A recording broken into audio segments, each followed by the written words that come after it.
Yeah. We got the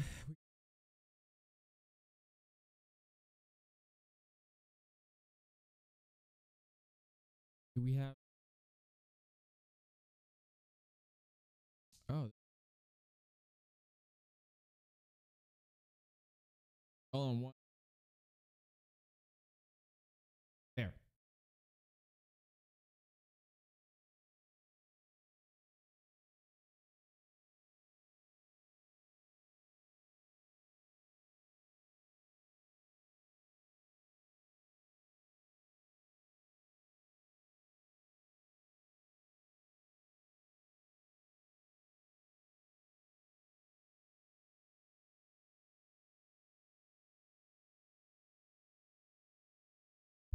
All right, can you hear me now?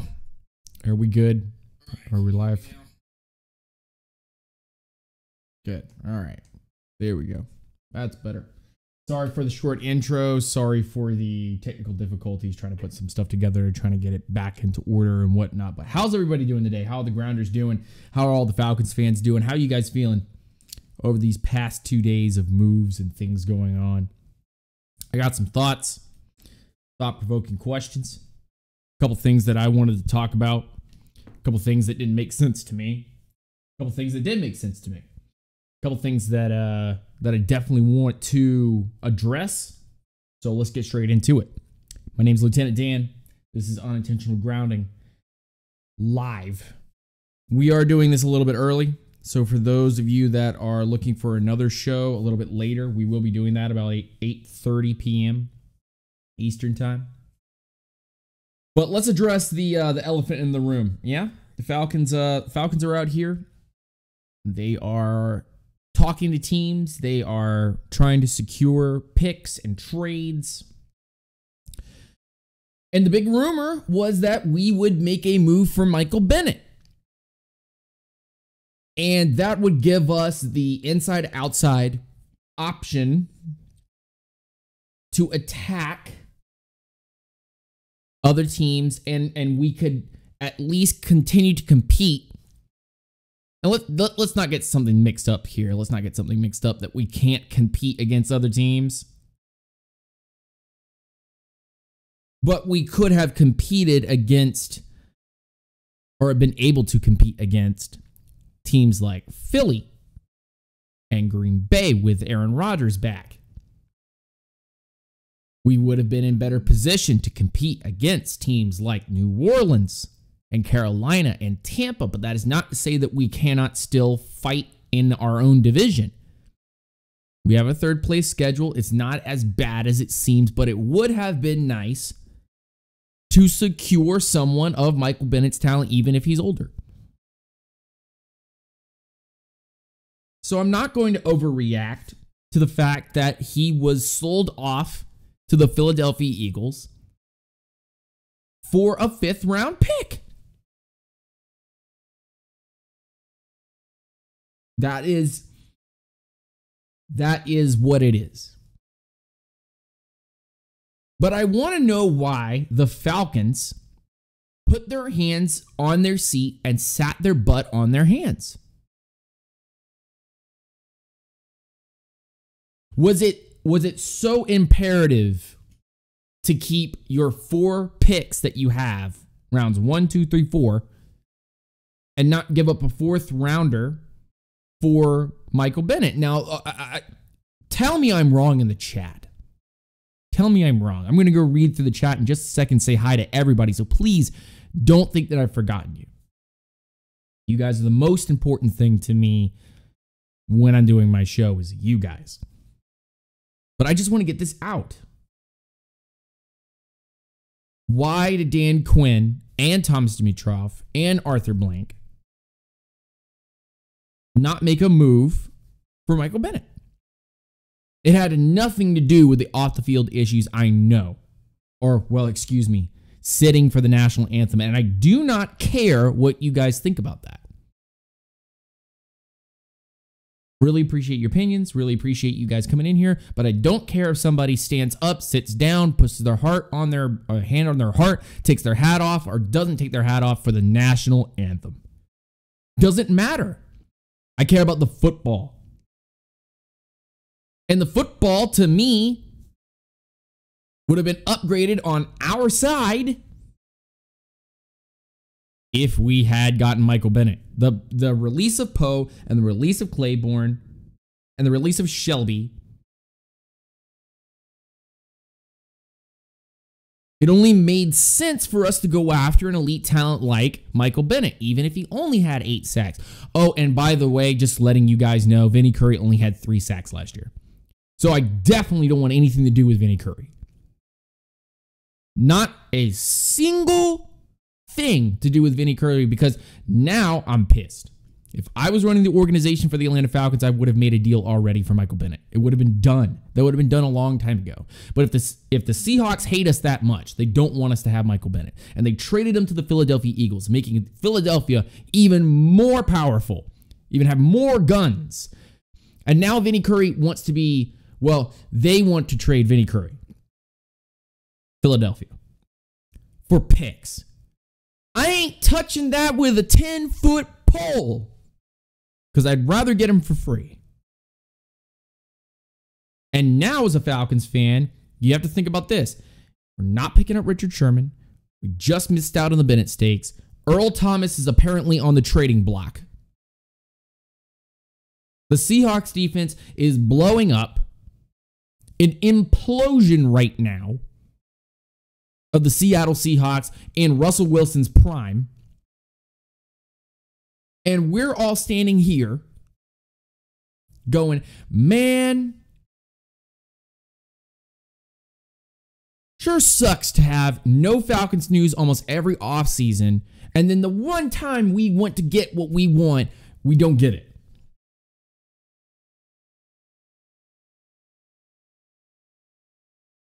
And if Earl Thomas even whiffs free agency or is rumored to actually be on the trading block,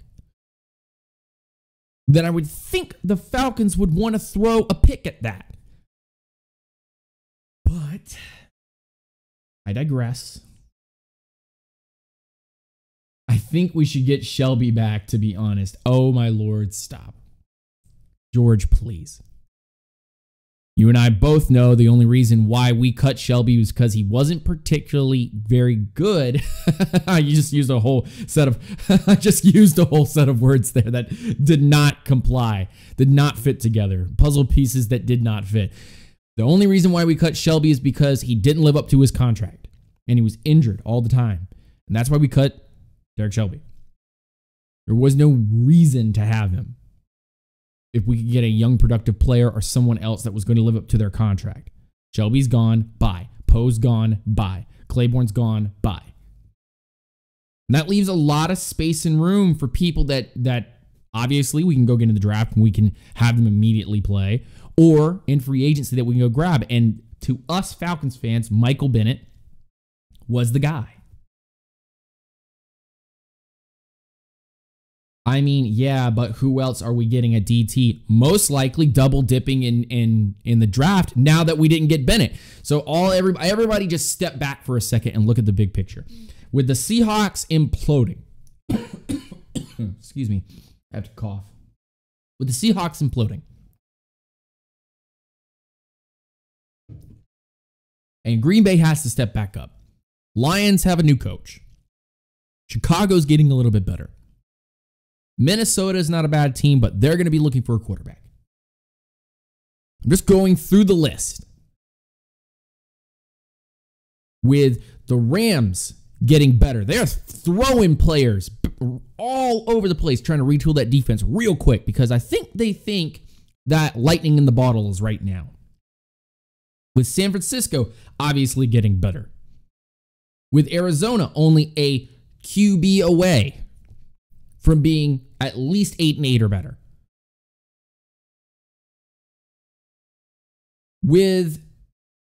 And let me get this straight, with New Orleans up in the air right now with some of the things that they need to do, but they're still very good at what they're doing. Carolina kind of like, we need some pieces. Tampa in flux. And the entire East making move after move after move to improve. Look at New York. They're at the top of the draft. They just got the linebacker from the Rams. Look at Washington right now. Kind of sitting there, trying to put the pieces back together, but they're not a bad team. Look at Philly, who just won a Super Bowl and want to win another, and that's why they got Michael Bennett in the first place. And I feel like I'm missing someone else. Who am I missing out of the East? Washington, New York, Philly. Oh, yeah, Dallas. Shoot, I almost forgot about them. They're trying to step back into the limelight again. They're trying to step back into relevancy again. Because they had a very strange season last year.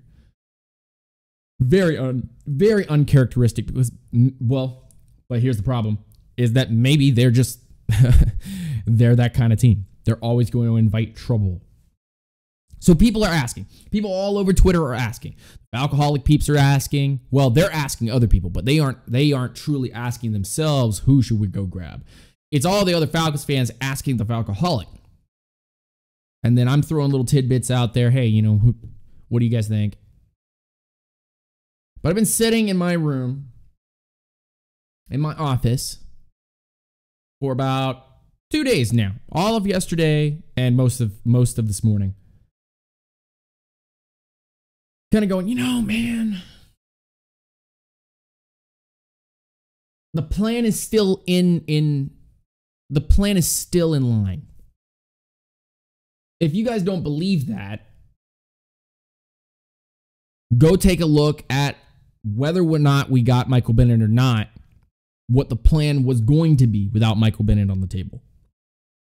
The Falcons go into free agency, grab offensive linemen, restructure a contract or two. Oh, we just did that with Andy Levitri. Woo! All right. Freed up about $2.5 million. That ain't a lot. But there's a reason why we opened up about $2.5 million.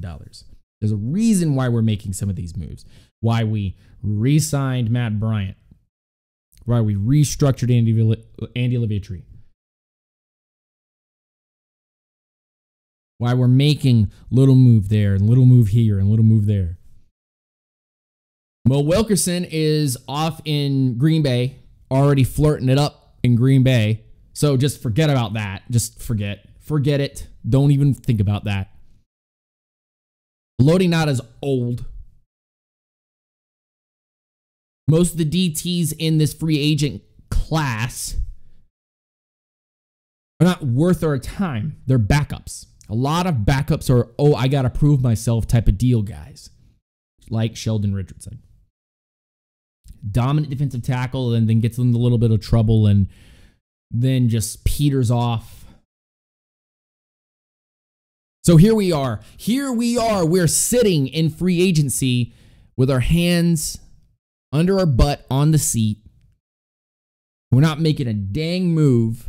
Every other Falcons fan, I'm voicing this opinion that every other Falcons fan that's frustrated is voicing on Twitter or Facebook, any other social media outlets. Why aren't we making any moves? I'll tell you why. Because we have a plan and we're sticking to it. And that's the one thing that every Falcons fan does not want to hear. Or any other fan of any other fan base wants to hear that their team is doing. We have a plan, we're sticking to it. We don't need to make blockbuster moves to be able to get where we are. We don't need to be able to grab this X guy and he's going to turn it all around. That's not how it works. I was preaching it in 2015. I was preaching it in 2016. I preached it all last year in 2017. And here we are in 2018. And I say it once again. Trust in the process. Trust in Dan Quinn and Thomas Dimitroff and what they're doing. Do not freak out. It is imperative that you guys understand. We sit in a day and age, and this is where I flip the script and we go on to the next part here. We live in a day and age where if you have an amazing coach, a reliable one that knows what he's doing, your team won't implode like the Seahawks just did.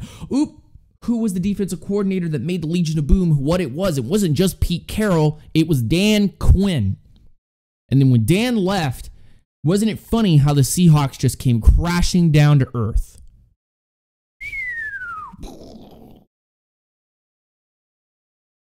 I won't say that Dan Quinn was the only factor. But ain't it funny how the apples fall? How things open up? How the story is written when you only have so much time, when you don't have the right talent, and when you're able to build talent from scratch, put the right coaches around it, and become something amazing. And most of your players are coming from where? Falcons fans in the chat, anyone in the chat, tell me where reliable players come from. Where do reliable players come from? Where do you get reliable players? I want to see it in the chat. I'm going to take a drink. I have a little bit of orange juice next to me.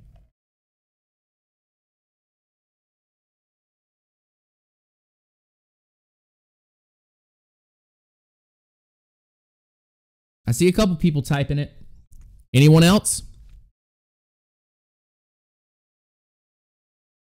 Anyone else want to type what was just typed into the chat? Where reliable players come from? I'll wait one more second. I'll take one more sip. One more sip.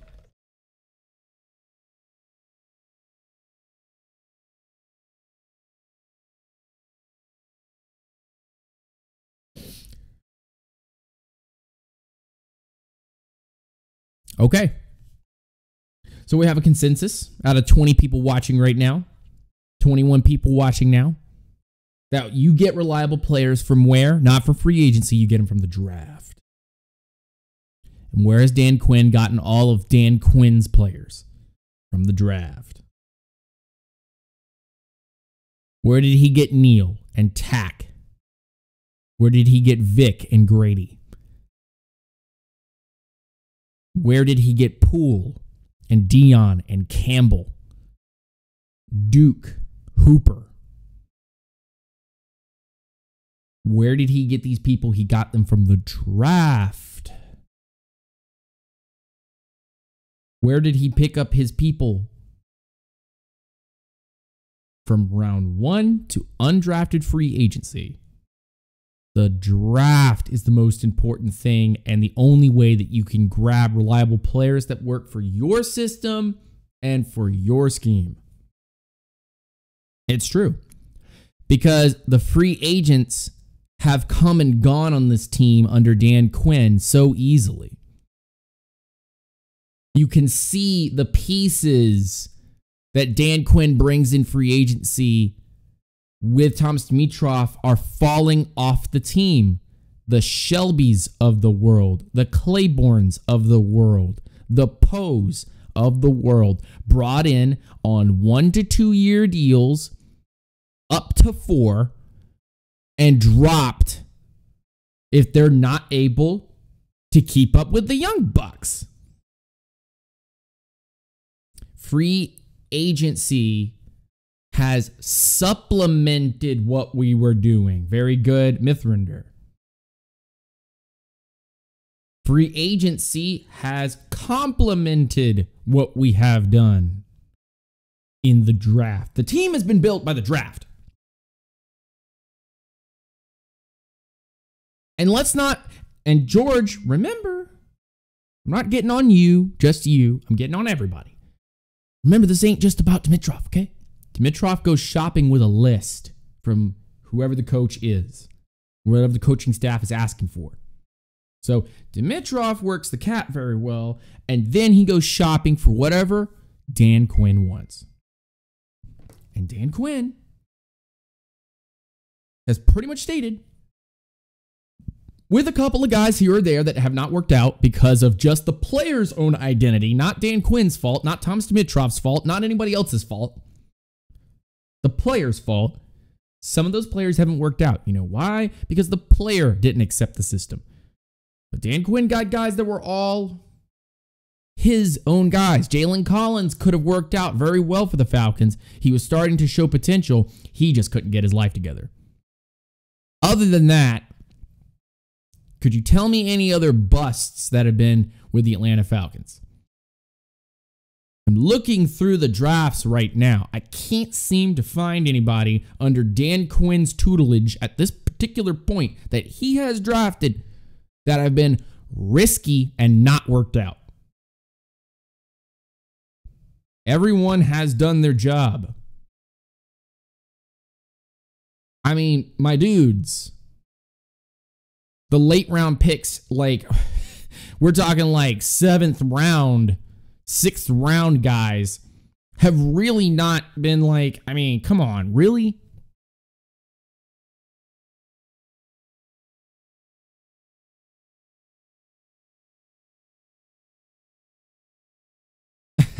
Holland goes, just realize how much you sound like a guy, like the guy from Fallout 4's Diamond City Radio. That's hilarious.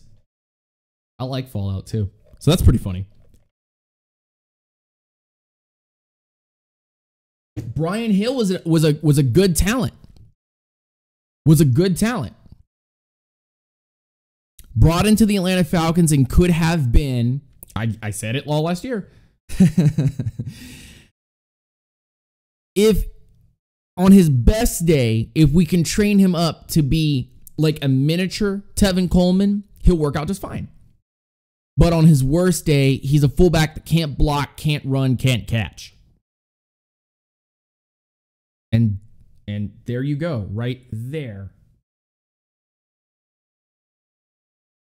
Brian Hill didn't accept the system. He didn't work.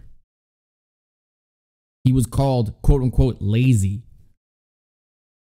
The team immediately knew they had made a mistake bringing him in because the player himself, although productive in college, just didn't want to accept the system here. And now he has faded into non-existent, one of those just running backs. Akeem King was a guy that was working very hard to get where he needed to be, but just wanted to stick around. He didn't want to take the next step. Jalen Collins, again, another name where we go, man, really had potential. The player itself didn't want to work out.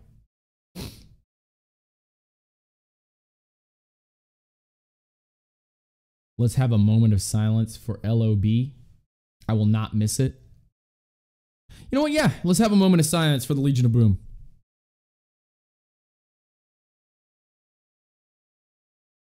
All right, that's over. Yeah.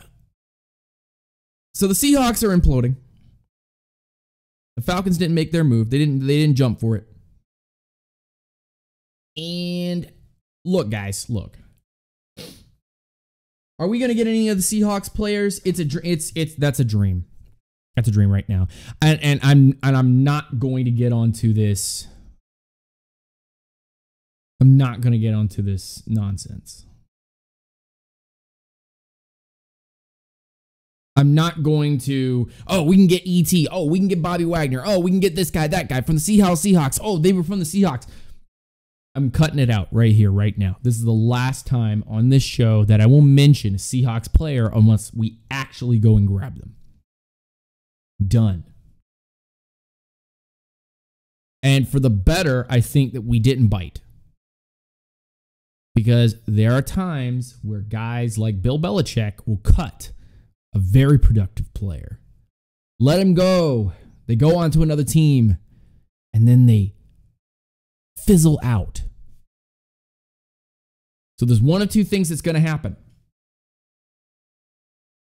Either Michael Bennett is going to be extremely productive for Philly, and the road to the Super Bowl will go through Philly, or the Seahawks just wasted a 5th round pick, which is not terrible, but they just wasted a 5th round. But I think the latter will probably be truer or more true.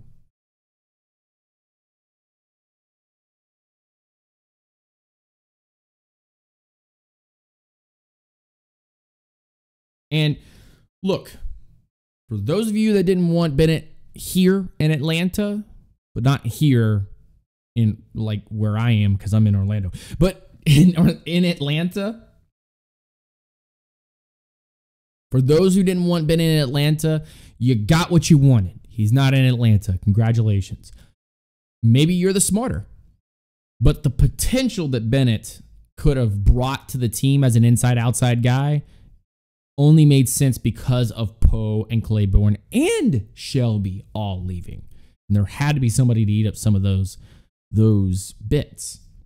Who's excited for Matt Bryant and the restructure of Andy Levittry contract? Those freed up a little bit of space, and that'll be a lot of fun. And I'm excited for the Atlanta Falcons to potentially in the next 5 to 6 days. I'm excited for the potential pickup of some offensive linemen, although there's a lot of teams with a lot of darn money. There's some teams out there with way too much cash because they just haven't found any big time players to keep.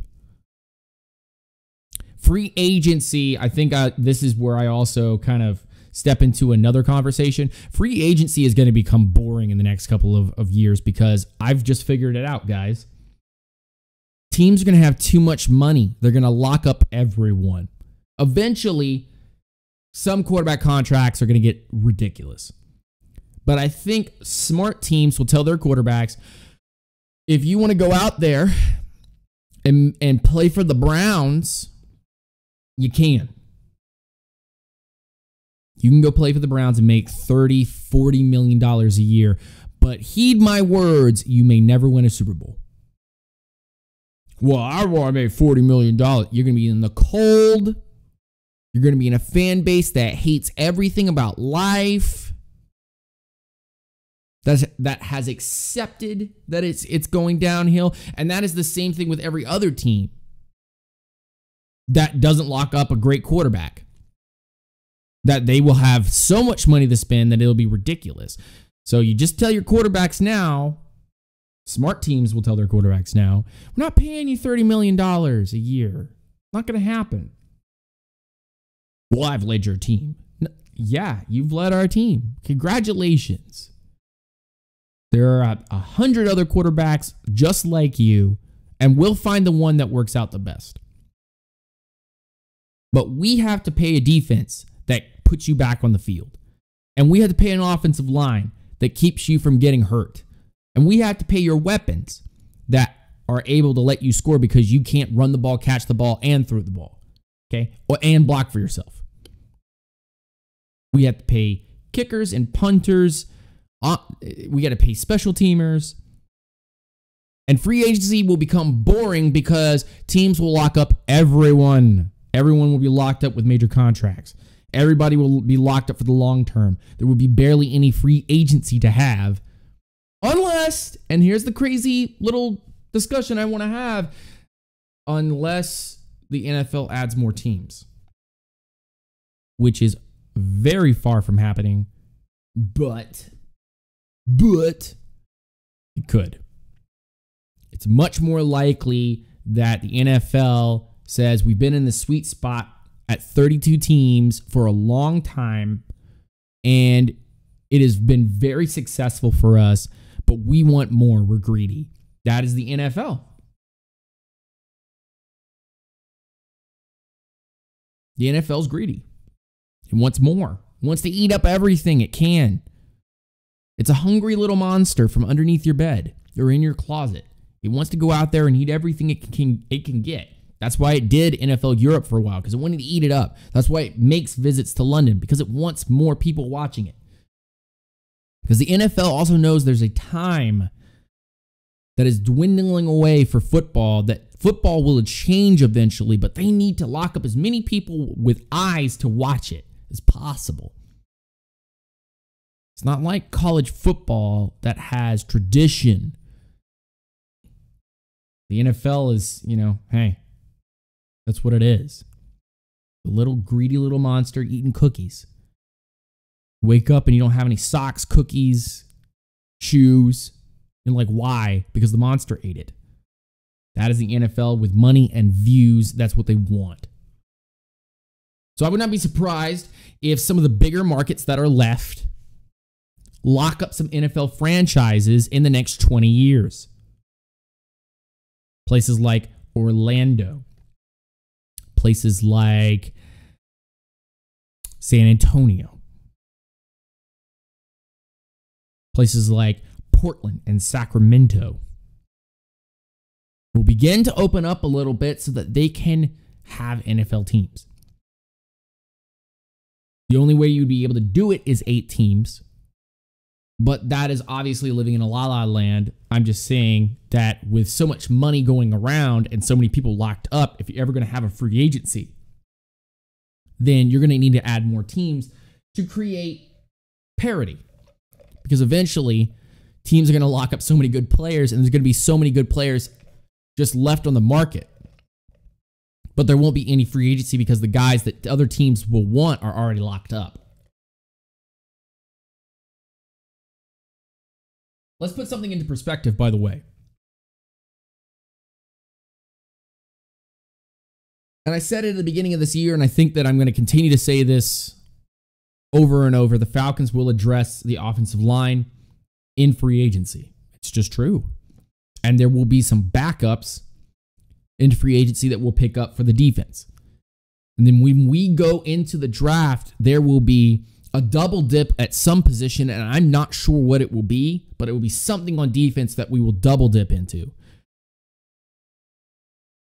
And I would not be surprised if you look at the schools of the players that we've picked, that we will double dip somewhere, and one of those guys will be familiar with another player we've picked up. The BJ Hills and Justin Jones of the world at NC State. The possibility of us picking up some type of UCLA player on defense. The possibility that we pick up another LSU guy is stronger than most people think. Another Clemson dude. Not sure that that's super possible in this draft that doesn't have a lot of Clemson players. 2 Alabama guys could get picked up by Atlanta. Or maybe we even pick up 2 Stanford dudes. You never know. But prepare for the Falcons to double dip. Cody Stokes, Justice Whitehead, Cameron Engel, R.O. Stackson, Christopher Perkins, Mithrinder. Good to see all of you guys. Brandon Williams. A real Pat Man. George Yanez, good to see you. Run IMC. Carl Prince. Terrell Powell. If I'm missing someone somewhere in here, I am sorry. But this has been a very long conversation. Sean Long. Good to see all of you guys in here. Falcons fan DBN.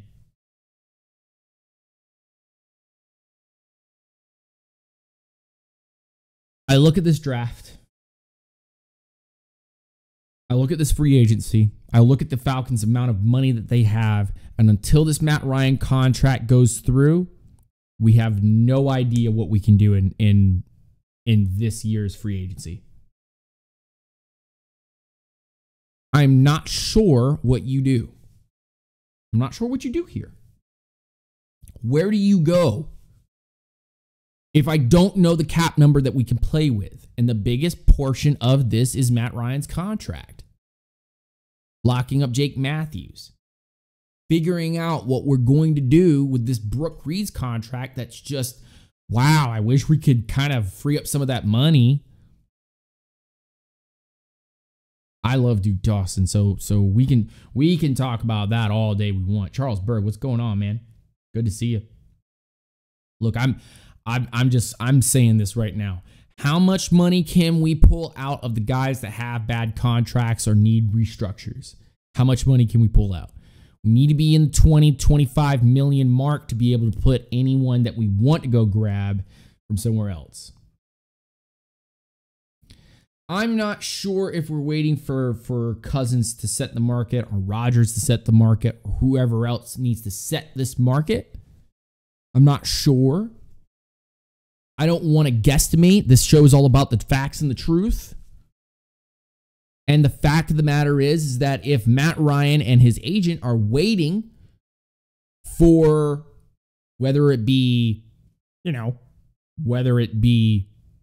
Kirk Cousins or it be Aaron Rodgers or it be Drew Brees or someone else, if they're waiting for this, they themselves are going to be very, very disappointed. Because whatever they're waiting for, the Falcons are most likely going to clap back at them and say, we're not paying that. Kirk Cousins is making $25 to $30 million a year.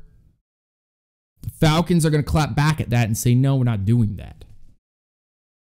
And that is the facts. That's the truth. No team is going to want to pay a quarterback $30 million unless they already have so much cap space that it's literally in piles that they can burn. No good team is going to want to do that. Carl Prince says he wants Hayden Hurst or Jimmy Graham. I did a video on Hayden, and I'm contemplating taking it down because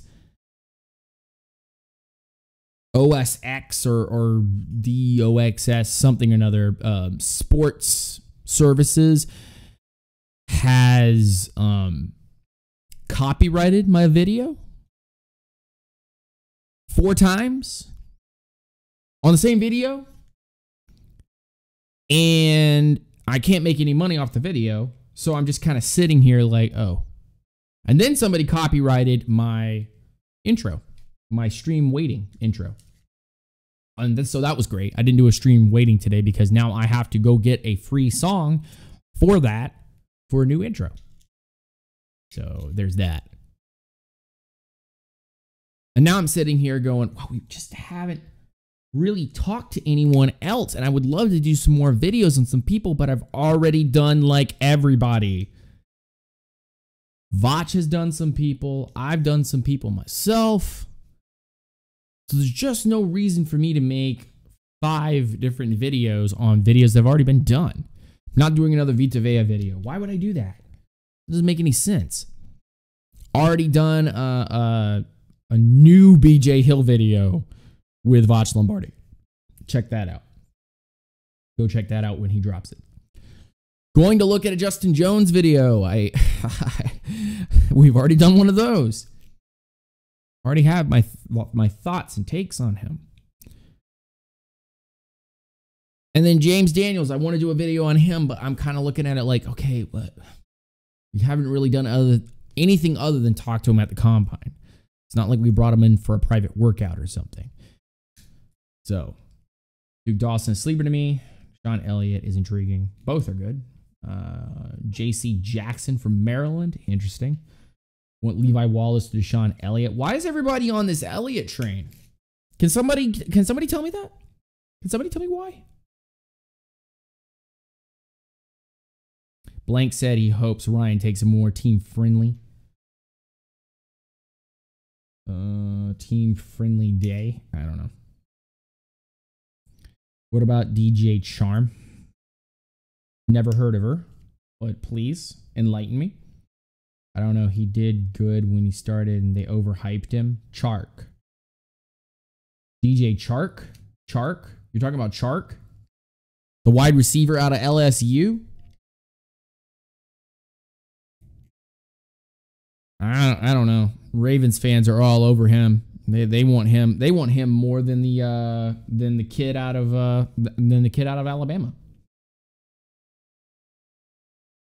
I don't have any problem with LSU players. I just kind of, whatever. We've gotten plenty of those. Diversity. I'm all about diversity. I'm not leaving it up to one school to provide me with all, 53 of my players.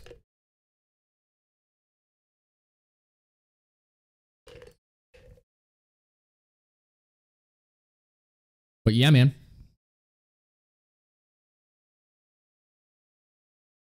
Better version of TJ Ward. Jesus. So we had to add another running back. Or TJ Ward. I don't know. He had 7 INTs compared to Eric Berry. So a safety. Oh, this is the kid out of Texas A&M, isn't it? Malik Jefferson as a linebacker. What about Clemson players? There's really nobody there.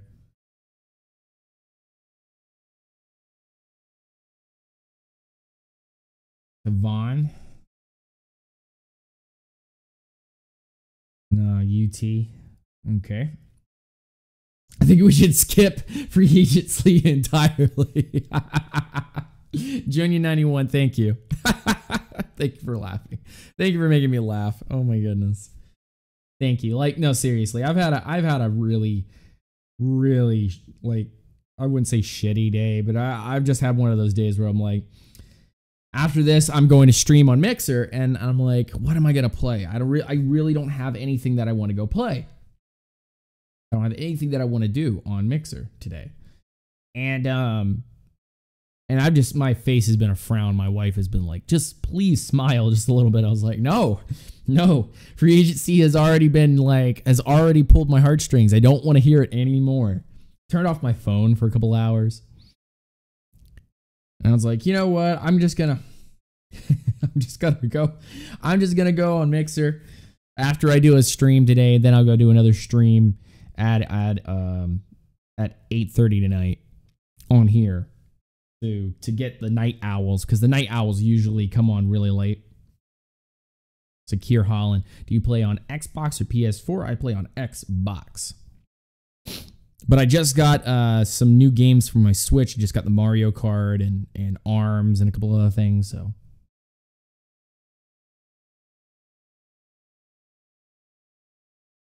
So here's where I'm going to end the stream. Just before you go, I have a couple things to say. Please stick with me for just a few seconds more. From here, I'm going to go off to, I don't know. Do you play with viewers? Let's link. That would be pretty cool. Yeah. Yeah, I do play with quite a few people when they view me. Calhoun, ASU. Watch his tape and you'll love it. You know what? I'll take a look at him. DJ Calhoun, ASU. Copy that, 10-4. Immediately, highlights just came up. Interesting. Let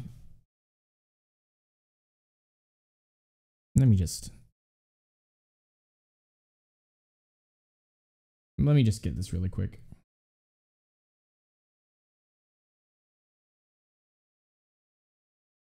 Let me get this for you guys real quick. In the description of the video, you can see where I do my Mixer stuff, but I'm going to drop it in the chat for you guys too. Bang, bang, bang. You can create a Mixer account and watch me on Mixer. That is my gamer tag as well. So if you want to play some games with me and talk some Falcons football and we can stream and we can talk about it, then I'm all for it. I am heading from here to go play that. We're doing another stream tonight at 8:30 here on YouTube. We're going to basically talk about the same exact thing that I'm talking about right now. So if you night owls, for those of you that missed the first portion of the stream and don't want to go back and listen to the whole stream again, you can hit us up tonight at 8:30 right here on YouTube. We're going to have some fun. So go check me out on Mixer. I'm literally getting up from right here, moving down the hall, and turning my Xbox on and doing a Mixer live stream. I don't know what game I'm going to play, but I'm going to play a game. It's going to be fun. Go support me on there. Go follow me on there. It would be a lot of help. I appreciate it.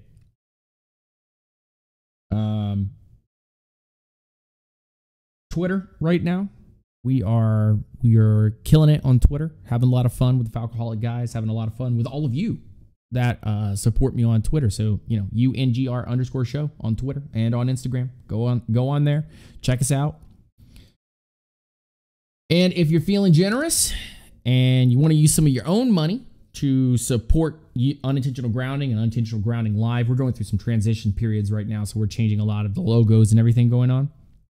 But if you want to help us with that, you can go to Unintentional Grounding's Patreon, and you can throw $1 in there, $12 in an entire year, less than a Happy Meal. I think actually a Happy Meal is only $6, so you're paying like $6 more. But less than a regular meal at McDonald's. If you guys go to McDonald's, I like Burger King better. I'll be honest with you. I like DK. Wendy's does that. Wendy's does that spicy chicken sandwich. It's pretty good. I don't mind that. But come with me to Mixer. Come ask me my favorite foods. Come talk about some Falcon stuff. Come talk about anime. Come talk about life. Join me on Xbox under my username, GoatyRamSam. Andy Levitri's new deal, where his base was sliced from 7 to 3.5 million. He can earn an additional 1.5 million from playtime incentives per Von McClure. And that's the only thing that I got going on with the Falcons. That's the only thing that I just saw. So I'll see you guys on Mixer. Go to RamSam. Lieutenant Dan's going to play some video games. Might play an adventure game. Chill out with you guys. Go see me over there. Links in the description, but not only in the description, but the chat. Go support us on Patreon. And if you don't want to support us on Patreon, please don't skip any of the ads that we play on our live shows or any of our breakdowns. It helps support the cause. T-shirts coming out huge. I told you guys not to go away. 6 or 7 people already left because they're heading off somewhere else. But I'm telling you right now, the logo for our T-shirts is coming through. We're gonna have I'm gonna do a live show where the camera's gonna be on in the next couple weeks, and T-shirt's gonna say Unintentional Grounding on it. It's gonna be pretty cool. I'll show you guys everything that it's got on it. It's going to be pretty neat, and I'll give you guys the link to go and buy it and whatnot if you want to support us. It'll be a lot of fun. I know you guys might have a lot of fun doing that. So I'll see you guys on Mixer. Peace out, grease out, rise up. As I say on all of my shows, you're listening to nothing but the facts and the truth. And rise up to all of you guys. I hope you guys have a wonderful rest of your day. If you're going to go join me on Mixer, I hope that we get to hang out over there on Mixer. And I'll see you over there. Peace, grease, rise up.